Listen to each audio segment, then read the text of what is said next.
Qui étaient vraiment les Gaulois? Des barbares chevelus et mal dégrossis? Cette fausse image, colportée dès le début de la conquête de la Gaule par Rome, a été relayée pendant des millénaires. Redécouvrez les Gaulois, un peuple bien plus raffiné qu'on ne le pensait. La Gaule d'avant César n'était pas un territoire sauvage à l'écart de toute civilisation, mais un monde qui avait connu certains des processus évolutifs responsables, quelques siècles plus tôt, de l'émergence de la civilisation gréco-romaine. Renchérit Christian Goudineau, titulaire de la chaire d'Antiquité nationale au Collège de France pendant 25 ans et combattant infatigable de cette rénovation historique. Occupation dense et valorisation des campagnes, structure et fonction des agglomérations, haut niveau technique de l'artisanat, qualité des productions artistiques, importance de la religion, commerce intensif avec Rome. Les découvertes archéologiques de ces dernières années, auxquelles s'ajoutent les études menées en laboratoire, ostéologie, anthropologie, ont renouvelé en profondeur la connaissance de la Gaule. Parler de la Gaule, en fait, prête déjà à discussion. Au 1er siècle avant notre ère, à la veille de la conquête par Jules César, l'espace géographique très vaste englobant la France, la Belgique, le Luxembourg, une partie de l'Allemagne et des Pays-Bas actuels est occupé par une mosaïque d'une centaine de peuples, de fédérations, d'associations et de petites collectivités, dont la taille, l'organisation politique et les relations avec Rome sont extrêmement diverses. Après avoir longtemps accepté l'image de cette Gaule idéalisée par César, historiens et archéologues sont aujourd'hui plus sensibles à la variété des situations. De fait, chaque peuple-État, avide d'indépendance, dispose de son propre gouvernement et de sa propre armée. Si la Gaule apparaît donc comme très divisée, la multitude de peuples qui la composent ont un point commun. Qu'il s'agisse de l'agriculture, de l'urbanisme, du commerce ou encore de l'art, ils partagent un savoir-faire beaucoup plus avancé que ce que l'on pourrait se figurer. Loin d'être archaïque, l'agriculture est l'activité économique numéro 1 et se caractérise par une maîtrise élevée de la culture des céréales et de l'élevage. Son bon niveau technique tient notamment à l'invention ou au perfectionnement d'outils agricoles. Les Gaulois excellents dans le domaine de l'extraction et de la transformation des minerais. Hommes du métal, les Gaulois possèdent, grâce à leur maîtrise de la sidérurgie, une incontestable supériorité dans le domaine de l'armement et de la charronnerie. Les Gaulois sont aussi de remarquables charpentiers, menuisiers, layetiers et boisseliers. Les Gaulois sont de bons vivants qui raffolent à des festins où le vin coule à flot, même si leur boisson traditionnelle reste la bière et l'hydromel.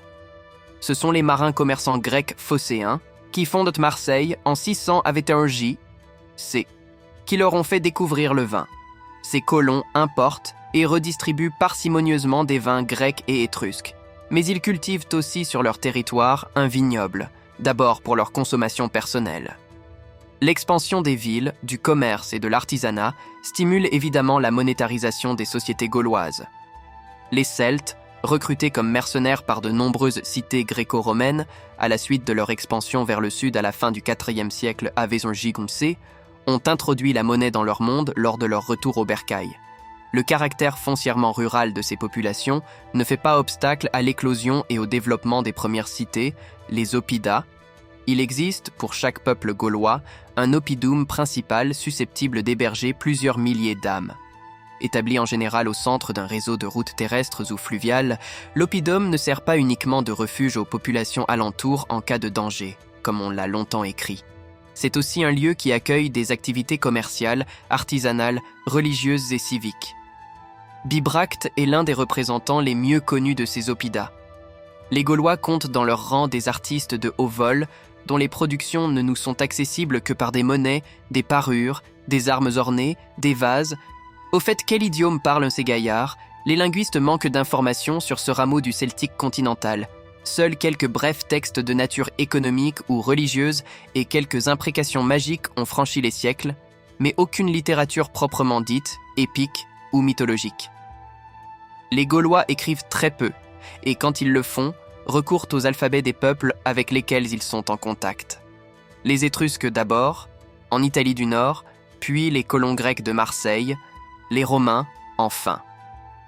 Si religieux qu'ils rient des dieux romains figurés comme des êtres humains, les Gaulois vénèrent moult divinités, tels Taranis, maître du ciel, et Teutates, dieu de la guerre.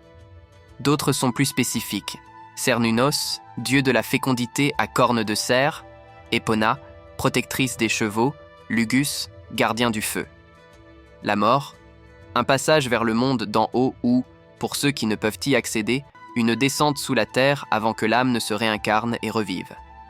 Quant à la pratique du sacrifice humain, leitmotiv des textes antiques visant à rabaisser les Gaulois, les vestiges archéologiques venant l'étayer sont extrêmement rares. Tout à la fois savants versés dans l'observation des astres à des fins divinatoires, l'étude des mathématiques et de la géométrie, la pharmacopée, philosophes, théologiens et accessoirement juges, ces prêtres transmettent leur savoir par tradition orale aux enfants des familles nobles. Le druidisme règne sur la Gaule entre les VE et IIe siècle avant notre ère, avant de décliner pour disparaître complètement au tournant de l'ère chrétienne.